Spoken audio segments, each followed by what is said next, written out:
అన్ని తెప్పించుకొని అవన్నీ ఇగ్నోర్ చేసుకొని పని పూర్తి చేసుకున్నాక వేరే వాళ్ళకు ఉపయోగించాం. అప్పుడు పని చేసిందని కాదు, అందరు సహకారంతో నేను కూడా చేసిన విన్నపాలు చాలా చెప్పినాం.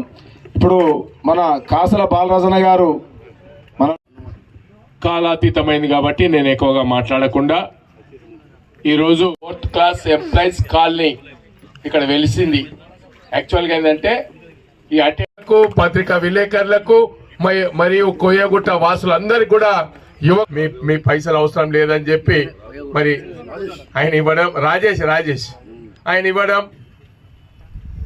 మీ అందరికీ తాను కూడా పాలు పంచుకుంటూ మీ గండగా ఉన్నటువంటి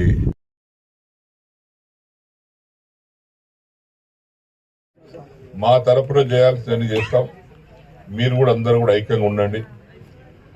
పనుల విషయంలో ఇప్పుడు బాలరాజు గారు నేను ఇద్దరం ఉన్నాం కాబట్టి చేదోడుగా వాదోడుగా ఉండి మేము పనిచేస్తున్నాం కాబట్టి మీకు ఏం పొదవ ఉండదు. పెద్దలు కూడా అందరూ కూడా వార్డు కౌన్సిలర్స్ కూడా మనలో గెలుస్తారు. అందరూ 19 మనమే గెలుద్దాం. మున్సిపల్ చైర్మన్ కూడా మన వాళ్ళని గెలుచుకుందాం. ఇప్పుడు ఇంకా వేరేవాడు ఎవరికి ఇస్తే ఏమొస్తుంది చెప్తాం. ఆ ఓటు అయితే గంగలేసినట్టే. మరి ఆడుకోవాలి. ఇప్పుడు సర్పంచ్ గెలిచిన వాళ్ళు కొంతమంది మన మీద పోటీ చేసి కొంతమంది గెలిచిన అక్కడ ఉన్నారు. వాళ్ళ దారి దొరుకుతలేదు. ఊళ్ళకపోతే ఆ గల్లెలు అడుగుతుండే ఈ పని చేయి ఆ పని చేయండి ఆడుకొని చేయాలని ఎవరు దొరుకోవాలి. వాళ్ళ ఎమ్మెల్యే దగ్గరికి రావాలి. వారు అదే మొఖం లేదు.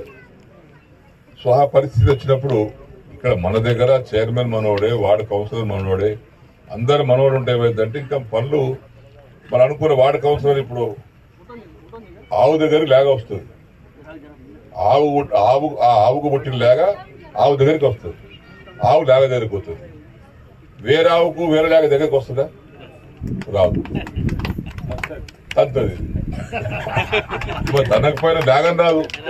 లేక తన తల్లిని లెంకుంటూ వస్తుంది. తన జన్మనిచ్చిన తల్లిని లెంకుంటూ లేక వస్తుంది ఆవు దగ్గరికి.